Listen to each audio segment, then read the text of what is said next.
Welcome to another episode of Legendary Leaders. I'm happy to have you with me this week.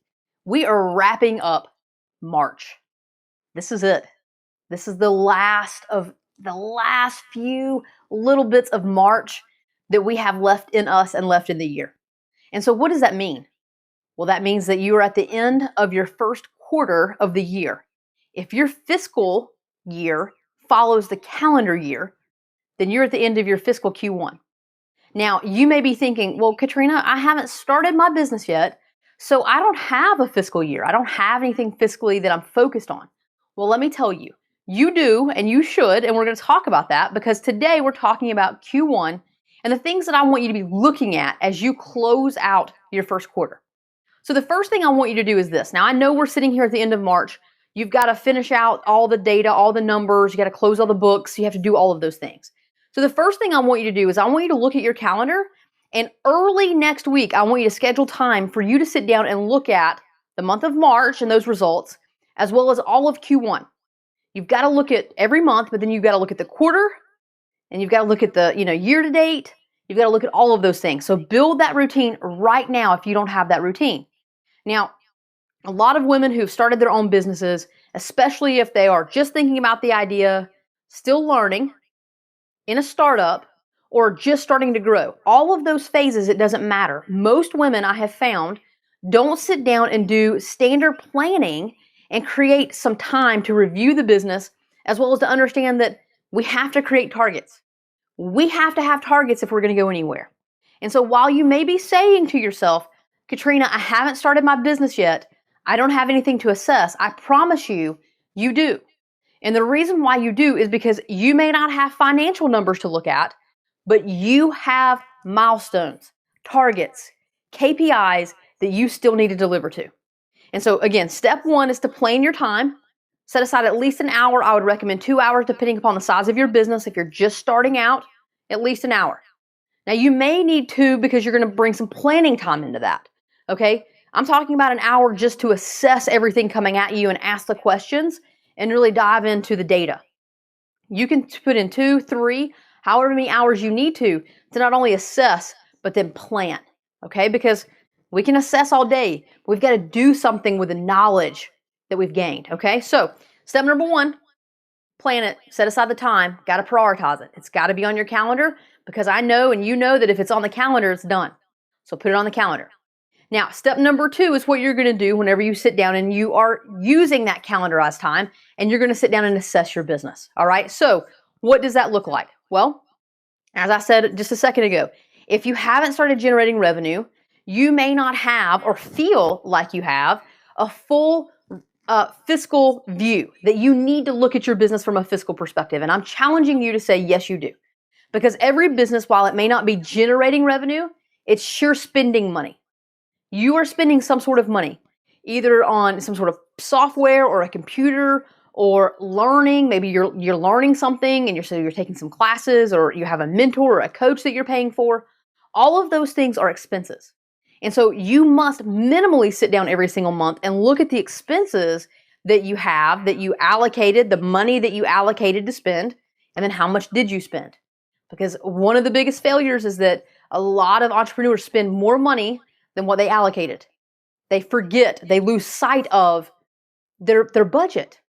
And so sit down and look at what did you spend and was it within budget, and how do you get it back on track if it was outside of budget, or how do you take the extra if you had a little extra, and how do you allocate it next month? Is there something else that you need to invest in? Do you just want to save it? Make those decisions. Be purposeful in those decisions. Now, if you're still in the early phases and you only have expenses, the other thing that you're establishing for yourself every single month is that you're learning something, you're trying something new, you're building something, or you're having conversations with your customers. All of those things should be happening to some degree. And so as you move through that, there are things that you're trying to achieve. When were you supposed to finish that class? When were you supposed to launch that funnel? When were you supposed to have the conversation with your ideal customer? What does that look like for you? You have to set deadlines, and then you need to hold yourself accountable to delivering to them. So you're going to sit down in the hour that you've allocated, minimally the hour, and you're going to look at your expenses, and you're going to look at your milestones and your targets and your deadlines, and ask yourself if you achieved and delivered.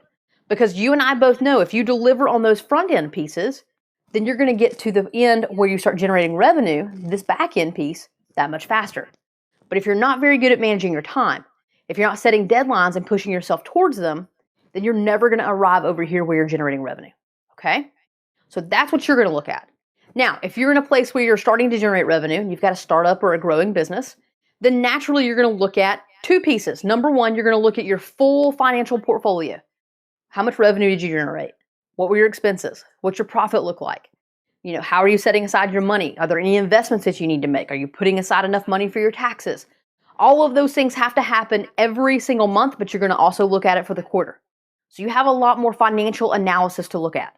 But you should be used to that because you've been growing your business or you've done it for a little bit. If you're just starting out and you have some additional questions about what to look at relative to your financials, please send me a note and let's talk about it. I'm not going to dive into it here, but let's talk about it one-on-one and let me help you. Or come into the Facebook group, the Legend Leaders Facebook group, and ask the question there. And, let me and the group of ladies that are in there, let us help you. Okay? So that said, that's the financial piece. The other piece is just like we talked about with the group of women who are just starting. If you are generating revenue, that's great. Analyze the financials. Don't ever not analyze your financials. But the other piece you have to hold yourself accountable to are all the other KPIs, which are either key pieces of your business that generate revenue, okay? It's the leading indicators, right? If I deliver to the customer at this level, if I deliver in this amount of time, if I do X, Y, and Z, if I have an open rate or a click rate, then that should generate revenue over here, right? That's your lag measure. The lag measure is your financials. That's the last thing that you measure. So you're looking at your KPIs and your lead measures. Did you measure the right thing to then deliver these results? And then did you deliver on your timelines and your milestones? You're always improving.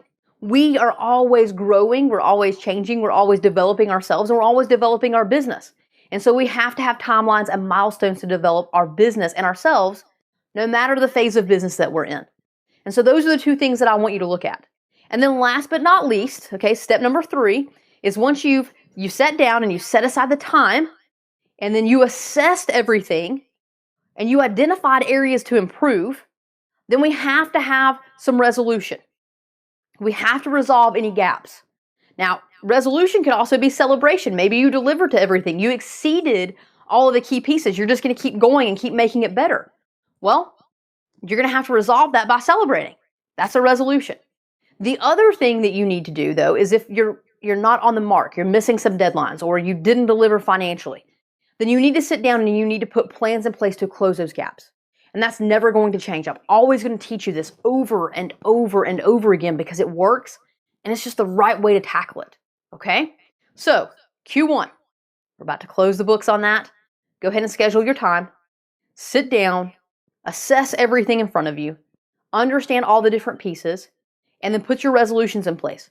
What do you need to change? What do you need to change about your schedule or your timelines or the commitments or the dedication or the mindset that you have? What do you need to change relative to maybe listening to your customer or your price point or the amount of advertising budget that you have? All of those things are questions that you should be asking yourself at different points in your business. But then you must go take action and do it.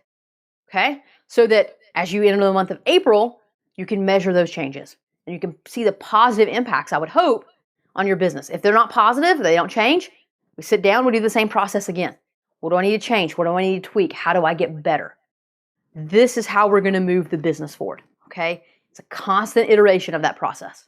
So go sit down and plan out your Q1 assessment time. And as always, go and be legendary.